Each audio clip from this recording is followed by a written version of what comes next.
শেষ পর্যন্ত না দেখলে মজা বুঝবেন না। হ্যাঁ আপনি কি বিয়ে করেছেন? মহাজালা, আরে বিয়ে না গেলে তোরটা আসলো কই থেকে? কারে বিয়ে করেছেন? তোর শাউরি রে। তো ঘরে ঘরে আত্মীয় হয়ে গেল না, বাইরে বিয়ে করলে তো একটা নতুন আত্মীয় বাড়তো। ওরে আল্লাহ রে, তুই চুপ কর।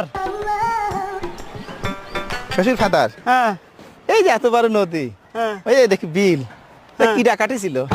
তোর বাপ কাটিছিল। এত মাটি ফেলেছিল কেন? আমি খাইছিলাম। দাঁতে কিস কিস করে নাই বালু মাটি? ওরে আল্লাহ রে, তোর বাইরে আমি দাঁত ভাঙে দিব কই দিলাম। হ্যাঁ দাঁত ভেঙে ফেলালে আমি শ্বশুর বাড়ি যাই, এই গোস্ত চাবে খাবো কিরাম করি? ওরে আল্লাহ, শ্বশুর ফাদার কি হাসতেছেন? না আমি কাশতেছি। আমি আছি হাসতেছেন। এই ভিতরে আমার কাছে আমার মেয়ে বিয়ে দিয়ে আমি ছাই খাইছি। ছাই খাতে গেলেন কিসের জন্য?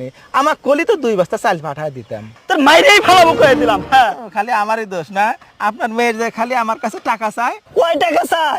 কয় টাকা চায়? আজ 1000, কাল 2000, পরশু 10,000 টাকা চাতে আমার ফকির বানা ফেলা দিল।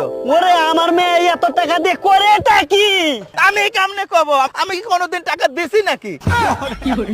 শালাই তোরে জামাইরে যে কি করি আমি। হ্যাঁ? এই রে তোর আল্লাহ, তুমি আমারে উঠায় নাও। দেশের শ্বশুর সমাজেরে বলি, মেয়েকে বিয়ে দেওয়ার আগে জামাইয়ের সাথে মেয়ের মানাই কিনা, জামাই বুকা কিনা, এই সব কিছু দেখে তারপরে তোমরা তোমাদের মেয়েরে বিয়ে দিও। শ্বশুর ফাদার কি যাত্রা করতেছেন?